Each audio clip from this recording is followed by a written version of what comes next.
Hey campers, Georgia, back in the man cave. Been looking at what to do. So many projects, so little time. So I figured I'd work on this guy, Imperial Fisherman. It's a beast. That's why I got it. And I have some others, which I'll show you later. Let's check him out.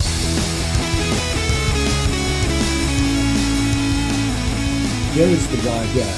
This is one I picked up at an antique mall. I actually went back, broke down, and paid too much money for it. And that reminds me, budget took a major belt. Not good, and I've had to spend the last week trying to find out what's going on. That's what happens when you turn 65. Just saying. Anyhow, back to this guy. Look at it. It's a beast. See that? The reason it got me interested is I'll show you some others that I have here. Here's one here which needs some help. You can see that the cover is missing, but look at the differences. Look at that. It's a beast.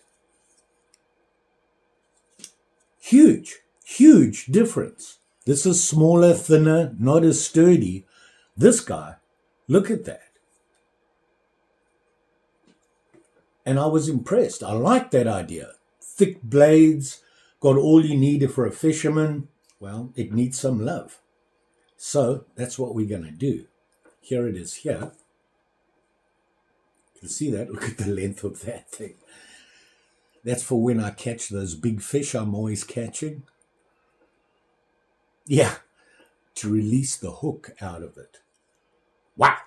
Bottle opener, and you got, of course, your scale remover. Very nice, very solid, big blade. Look at the length of this blade. Nice big sweeping clip on it, California clip style. I considered changing the covers, but I thought, let's see what it looks like once we're done. Obviously, you can see what I'm talking about there. The cover on this side is a little damaged. Still not quite happy with the cover I put on there. I'm waiting, I'm using it, testing it, keeping it in my pocket, throwing it around, dropping it on the floor, giving it to Mary to play with to see how well those vinyl covers work. If they do, this guy will probably get an upgrade. But for now, we're just going to clean him up and make him look sharp and shiny. I did say I have some others. I have one or two. Imperial Fisherman. These ones and this guy. Yeah, bunch of them. Let's do it. I've been thinking about my restorations, and something that I've been not doing is really checking the knife before I start. So things you want to look at. You want to look at the scales, how they're doing. Are they on there good and tight? Open it up. Look for play. This has a little bit, okay? And just generally at how good the knife is. Look for problems. Not seeing anything right now. This is a fairly straightforward clean. Not doing anything with the scales yet. Interestingly enough, look at the blade on this guy. See that? Is that not cool? Never noticed that before. There it is right there. So everything looks like the scales are on pretty tight, which is nice to know. Now, interesting is that they have, see these? They have pins. And I initially thought that they go into the liners. They actually don't. They just pinned to the actual clamshell. Thought that was interesting because if I need to take this apart to do the scales, I need to know that. So we're going to go through and clean up all the blades. This has been kind of sort of cleaned up. A lot of rust in the well. We're going to have to clean that out. And let's get it nice and shiny. Try and reduce some of the pitting here. And just overall clean it up and, of course, give it a nice sharp at it. So I'll probably start cleaning the well first. Maybe go with 600 here on this one. Interesting, the other side is nice and smooth. probably sitting in a fishing box this way down, a lot of wet, okay, which is probably why that side is more pitted than the other. We'll get rid of some of the obvious pitting here, maybe try and smooth it up. It's still going to be there, don't want to take too much metal off. And of course, this is a clamshell, they're not very thick. So you've got to be careful of that. Get rid of all the rust marks, clean them well, scrape it out, all that good stuff. Then go to 1000 and really try and get it to shine. Try 2000. Really, I haven't noticed much difference between the two. Not obvious anyway. And then we'll polish it up. We might even make a sheath for it. What do you think? Well, we'll see. I really like that blade. I never noticed that before. It's not on the other fisherman. So let's get that well cleaned up. I don't think I'm going to dip it. I don't think it needs dipping. Like I said, somebody went over this before. Certainly over the blades, the springs, but they didn't do anything here. So let's try and clean it up without dipping it. I have these foam-backed 1000 grit, but what I'm going to do is put a heavier grit around it, get it into the wells. The foam will keep the pressure on both sides that you're cleaning. That's the theory anyway. Okay, it goes in there pretty good. And you can see it's nice and tight on both sides. So when you're doing this, you're cleaning both sides. You've got pressure both sides. So let's get rid of the heavy stuff. And apparently there's a lot of it. This is pretty sharp. Because it was sharper than what I'm normally dealing with, a lot of the knives that I find, like I said, this one, they had done something to the blades. They had tried to clean it up and sharpen it. So it's kind of sharp. I am going like this. If my hand slips, you're going to go right over that blade. So keep that in mind. All I'm using is that blue painter's tape. It's great. It doesn't leave a residue. It's really nice. It's handy to have. So let's go back at this. And you can see how much rust is in there. And you want to try and get all the way to the bottom to hit the back side of the spring.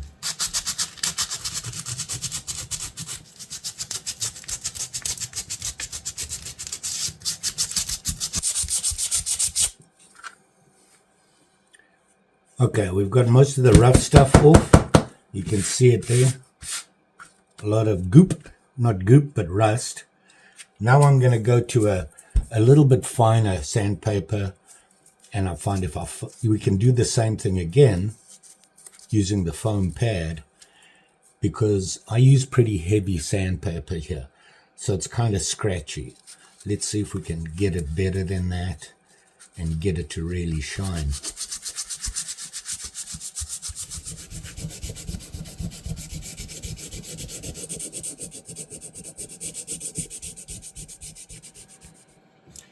I just use my little pokey thing to get way down in there and just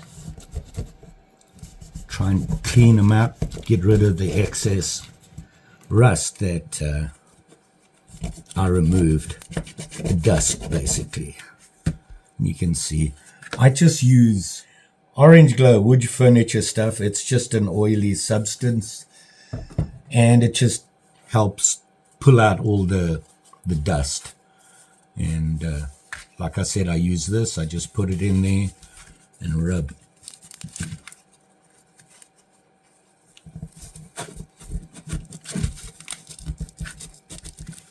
And you can see it's a lot more shinier in there, kind of, sort of. So we're getting somewhere there. Now, let's see what we can do about that. Reduce this pitting. And on here. What I'm going to do is start off with 220. And go over it. I don't want to take too much metal off, so I'm just going to try and reduce how much there's there. You don't want to be rubbing on this. And I normally put my finger there so I can't go over, because I'm not that accurate freehand. This all just takes a little patience, elbow grease, and sore fingers. But if you're persistent, you can make a difference. I do have a Dremel, and I could be using that. This stuff is really thin, these clams. A little nervous with the Dremel overheating it.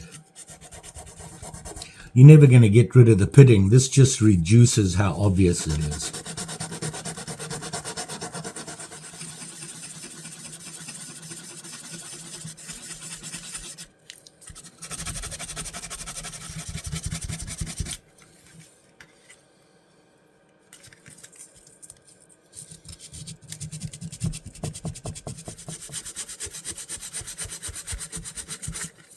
This is 1000 that I'm using right now. So I'm just going over it again. I'm just talking about the handle part. You'll just got to keep that polish going.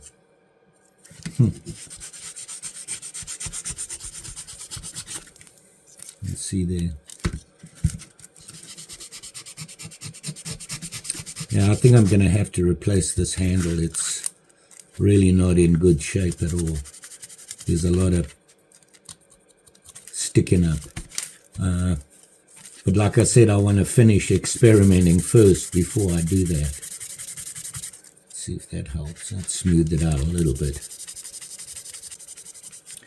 And get those pins to shine a little bit better.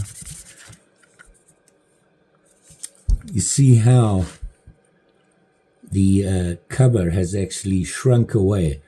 That's my concern with heating it. But it certainly shines up nice right now. Okay, now we're going to do the blades. Here you can see the blades now. They're pretty clean, more of a polish than anything else to get them clean, and then of course sharpen it. A little, definitely going to have to replace these scales. They're pretty beat up. So once again, when you start working on blades, you're going to be putting a lot of pressure on them. You don't want to put any pressure on the bolster. They're not really designed for side-to-side pressure down, and you're sitting on the bolster here without any support, the blade's going to bend. So if you just give it a little bit of support, I'm starting with 400. Not going to do very much with it. Just going to see if we can reduce a little bit more on the pitting.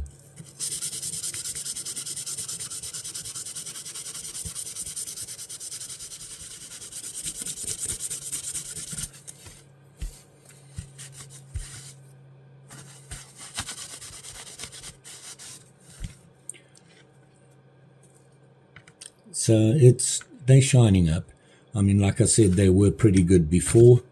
Let's do some 1000 and see what if that helps a little bit.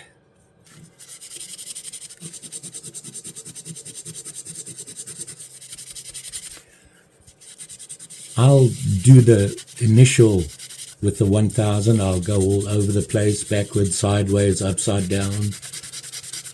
But then I'll finish off with all in one direction. Typically, I'll follow the length of the blade. I don't go this way.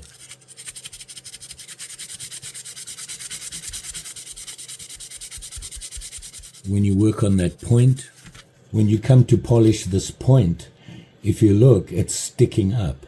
Be careful when you do that. The way to get around it is just lift your blade a little bit and just polish the end. Pushing down on the wood, not too hard, just to stop it from sticking up so you don't catch yourself.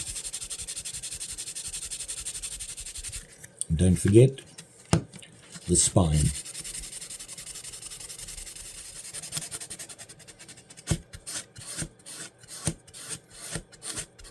You notice I'm working away from the point. So there we are there on that side. Start on the other side again.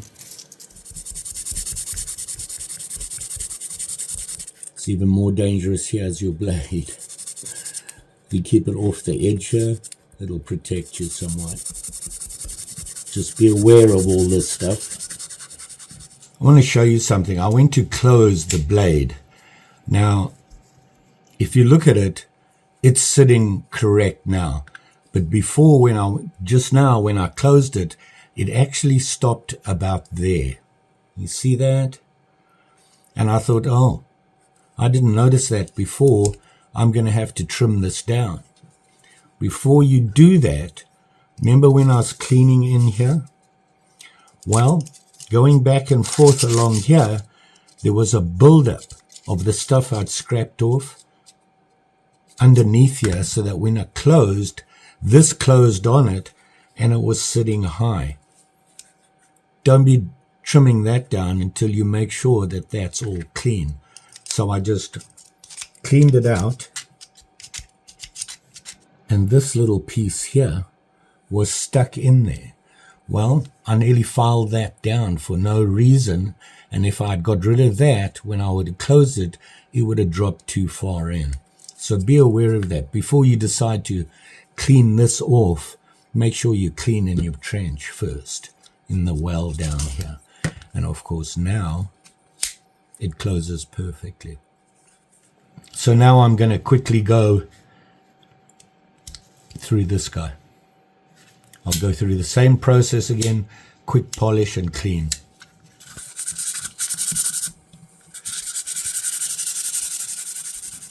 Okay, so here it is, cleaned up the blades. It actually cleaned up better than I thought it would. I love this blade with that hammered idea. That's unusual. This is a very unusual fishing knife. And as much as I paid for it, I'm happy. The pitting, I smoothed it off basically. The other sides have shined up very well. I just need to sharpen the blade now that everything's cleaned up. But I've been thinking about what I want to do here. Remember this guy? This is a really old Imperial. I believe 1930s, somewhere around there. The handle was destroyed, and I landed up replacing it with these two white and blue, I believe it's G10. And it really worked out well. I like the look of it. It worked out very well. So I'm thinking I want to leave this and I want to go with what I tried before on the other one, on this one actually that I have on test in my pocket. Remember I put these scales on. I'm thinking of the same thing here. I just don't want to go yellow. And I want to go and look and see what they got. Plus, I did buy a heat gun, so I'm going to run some tests with the heat gun and see if it makes a better fitture and what happens when I heat it. Does it shrink? I've got to check on things like that. So this goes back in my pocket because it sits with my car keys and it gets beaten up. I want to see how well it holds up. That's what I'd like to do with this. But I do want to make a slip with this, a very plain slip, using just this thin stuff. So we will make a slip for that. This is the guy I want to put this style on. Now it's that fisherman that has the fish on it and the snail thingy on the other side. The reason I've chosen to do this with this is I already have one of these, this guy right here, in very good condition. I cleaned it up and it really cleaned up nicely. So this is a duplicate, so I can change this. And what it means is taking off the clamshells, okay, and I'm going to keep those. I might even use them to practice putting different colors on here. So I'll take the clamshells off and put this style on using these.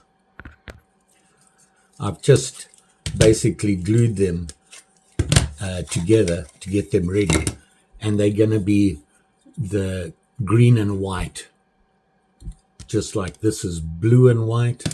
This will be green and white on this guy. So first things first, got to get these clamshells off, and I've got to do them without breaking them, and we all know what a trial that is for me. So let's see what we can do.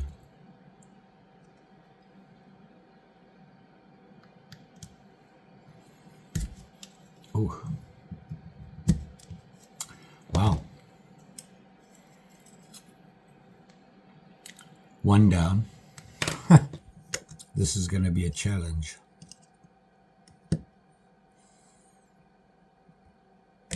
There we go. Ha! All you have to do is just catch it to lift it. You don't want to bend it too far because you're just stressing that clip. And the more times you bend it, the more times you have a chance of breaking it. Great. Ha ha! We got them off. Now this is what it looks like on the inside with that covering. But it's a weird material. It's like a plastic. I'm not sure. I'm wondering if they actually melted on. But these will go into the just in case box.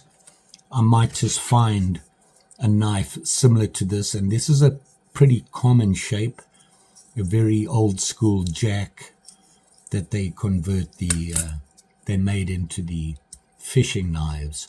The old jacks just came with a clip, single blade. So very exciting. Now I'm going to take the whole thing apart.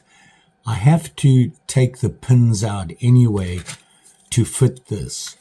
So I have to take it apart. If I'm going to take it apart, I might as well clean it while it's apart.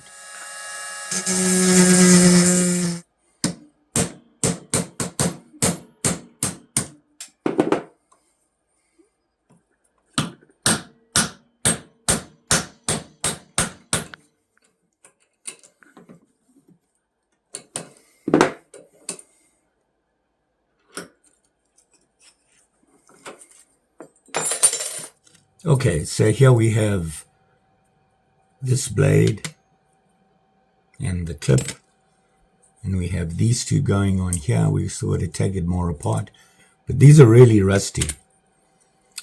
So I'm going to dip them in the good stuff. If you look on the end here, can you see that? That's where the clam clips on. When I put this on, I'm going to have to flatten those out. And you have them on both sides of the liners that are on the ends, the outsides. So we'll go with the trusty Evaporust. I should be wearing gloves, but I will try not to get it on me. Put them in there and let them soak. Make sure you have everything in there, right? We've got 3 liners, 2 blades, and 2 springs. So while we let them soak in the Evaporust here, we'll work on this guy, on a slip for it. I'm going to use this. I'm not a really big fan of it, but I had some left over, and I was rummaging around in my big box of leather that I got from Texas Terrell, and I found this stuff, and I'm thinking maybe it's time to experiment. It would be a good time, seeing as we are on a whole experimental roll. I'm thinking we need to wrap him, so we want him to go around like that. And what I was thinking is putting this inside and maybe doing a cutout here to show this underneath.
Okay, so we finished with this guy. Well, almost. I want to sharpen. This guy just needs to be sharpened. It's looking nice and shiny now. So he's ready for that. This is prime neat's foot oil compound.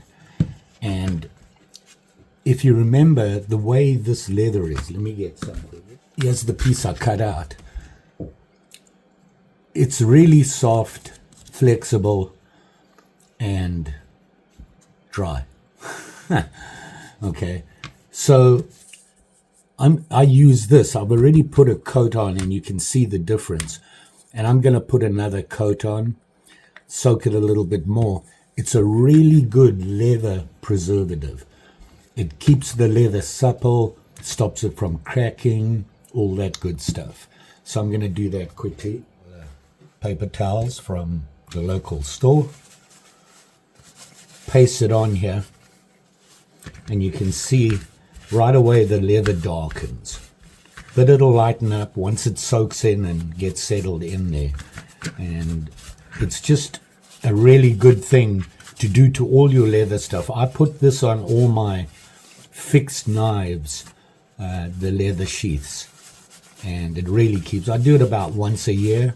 Once I've put on a heavy coat like this, a couple of times, it really helps the leather, keeps it nice.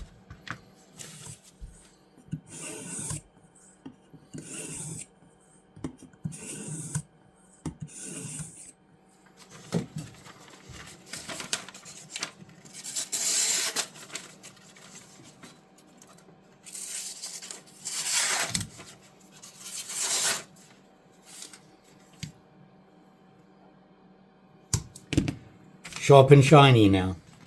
Back to this guy. These have been soaking for a while, and it's time to get it taken care of, put it all back together, pin it together, and put this on. Before I take them out, I'm just going to use some Scotch-Brite, give them a rub, get the loose stuff off. So we have them all rubbed off. I'll go wash this goop off, get them cleaned. We'll come back and shine them up. So here we have, I just washed them off with warm water to get rid of the vapor rust. We need to start just cleaning them up and everything. But here's the layout. And you can see how you have a liner, the knife and the spring, center liner, the fishing tool, spring, and outside liner. Now what I want to do is, remember we talked about these things having that little raised piece where the clam clips on. I'm just going to flatten those off so we can get a nice, it's not going to stick up away from the G10. And then we'll use one of these to as a template on here, so we can cut them out and do what we need to do. So the first thing I want to do is get rid of these notches, and I'll just do them on the vise quickly with a hammer. Just going to tap them flat.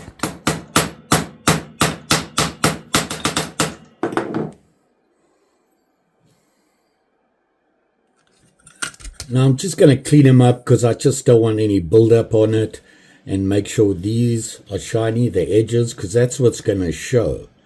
Really, this is not going to show, but I like to just clean up anything there that's going to stop the G10 from lying flat on it, or the blades, or whatever.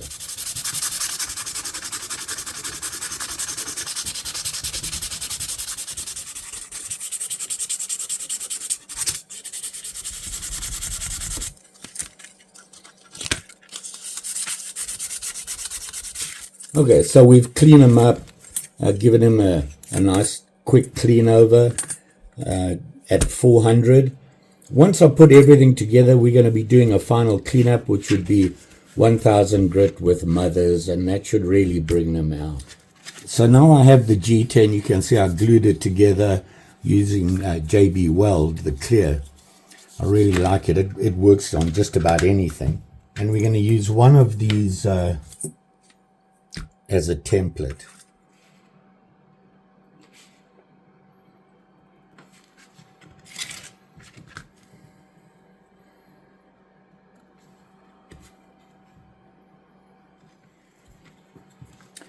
So when I cut these and flip them over, the green's going to be on the same side, I'm assuming. So now I'm going to cut these out. I'm going to go to the shed and do it, and I'll bring them back. We got to drill the holes, and then we got to put it together, and then we'll be trimming down the edges to match the knife. Here we have everything. So what I have to do now is drill these holes, and then we're going to put pins through and put everything together, get it pinned, and then we're going to trim down all these to match.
Okay, so we've got it together, so now we've got to clean it up, clean up all the edges and everything, and then we'll polish it up, and hopefully it'll be okay. I have got to work on my pinning, because I'm not very good at it.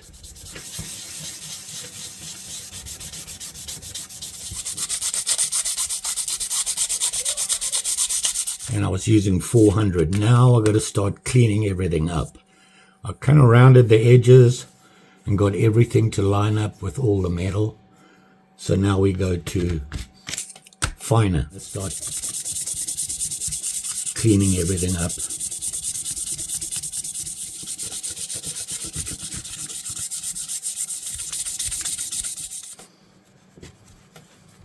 Starting to look a lot better now.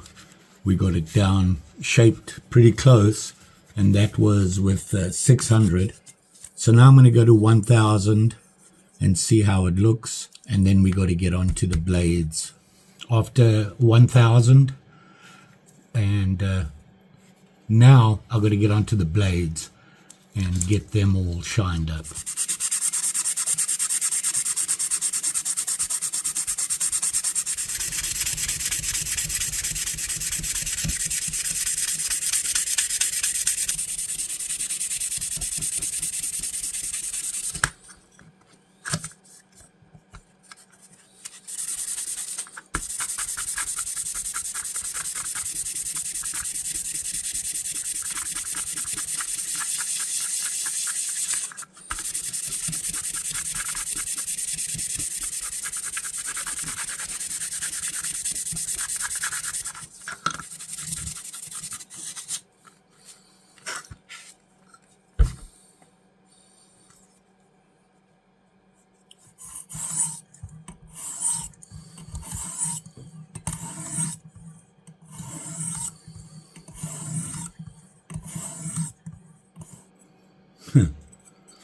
Big chip.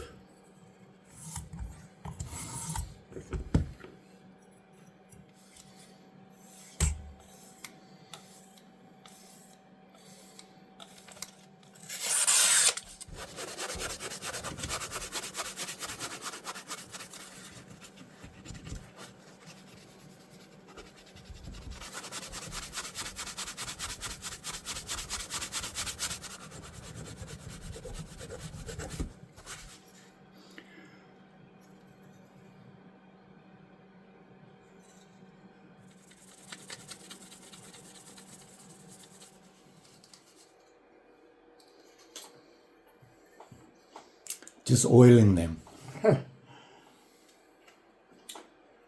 So there's this guy, cleaned up really nice. It's always easier if you can take it apart, because you can really get to everything you need to. And it cleaned up nicely. My pins didn't work very well. I went with brass, but I don't think it's strong enough. It holds everything together, but I think it's going to wear too quickly on the blades and the tool. Plus, I made a boo-boo. If you look at the tool, the nail neck is inside. There. Okay. No problem, right? Until you close the blade.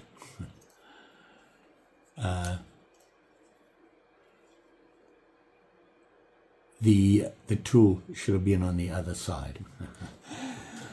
Not paying attention, because I actually checked that, took it apart and put it back together again before I pinned it.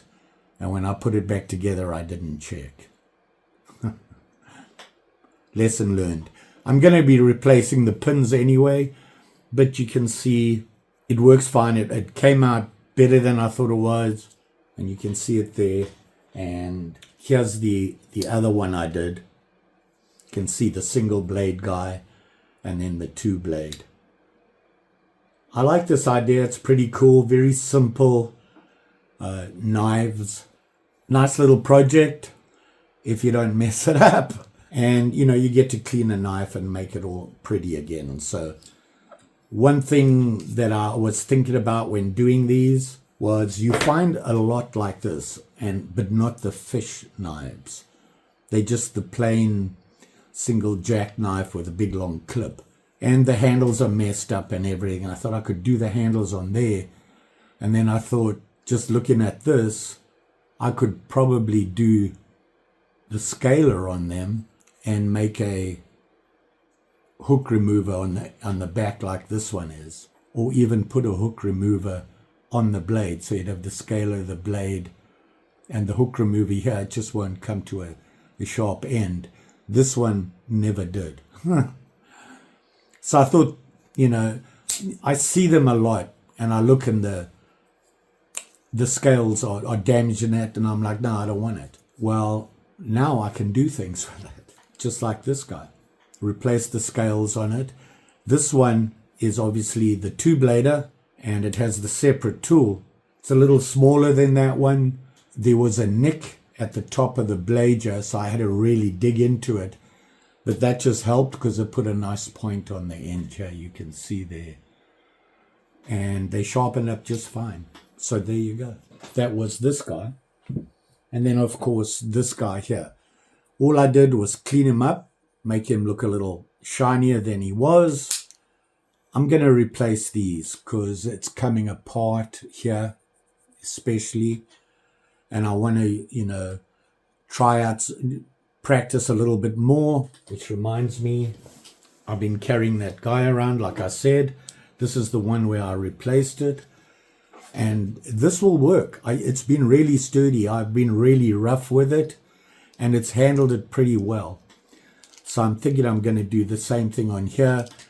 I was talking to Laura, Travis's wife, and she's a big user of these. She does a lot of hobby stuff and puts it on mugs and that sort of thing, patterns and that sort of thing. And she said you can get all different colors and things like that. So I did get a heat gun. I'm going to try that out. And if that all works, we'll be putting a new one on here. And of course, while we were waiting for things to dry in that, I thought I'd make a slip for this guy. And then rummaging through my leather, I found that leftover alligator, lizard, or whatever you call it, type of leather. And I had this piece here. This is really thin and flexible. And I thought if I sewed these two together, it'll make it a little bit stiffer. And then just put a cutout in it like you can see there. Just because this opens up a whole new thing with sheaths. You know, you could start mixing and matching leathers and things like that by doing cutouts and making patterns. It's just another option. And of course this goes in there just fine. Another project, fun to do. As always, I learn. Some of these projects take really long. These actually took 3 days to do. I had other things going on and that sort of thing. And when that happens, you know, it's 3 days and I haven't edited it yet. And that's going to take me 5 or 6 hours. So hopefully this will be out. Lots going on. You saw the big mail call. Still trying to figure out how I want to deal with that. Go through a couple at a time according to maybe the style of knife, you know, a Barlow, you know, a Whittler, whatever, and just show all the ones he gave me, because there was 59, and amongst them are some restore jobs, so that's exciting as well. So I'll be doing a lot of that, and then of course reviews, very exciting. So there you go, all done. You all be safe out there when you're doing this stuff. Poking with leather and things like that. I always poke myself. What do you do? Don't forget, like, share, subscribe. You know the story. Like I said, I'll be back. Lots going on, so all very exciting. Still recovering from that mail call. I'll wake up thinking about, so generous, Keith, so generous. And a wonderful man. Veteran, thanks for watching. We'll see you again soon.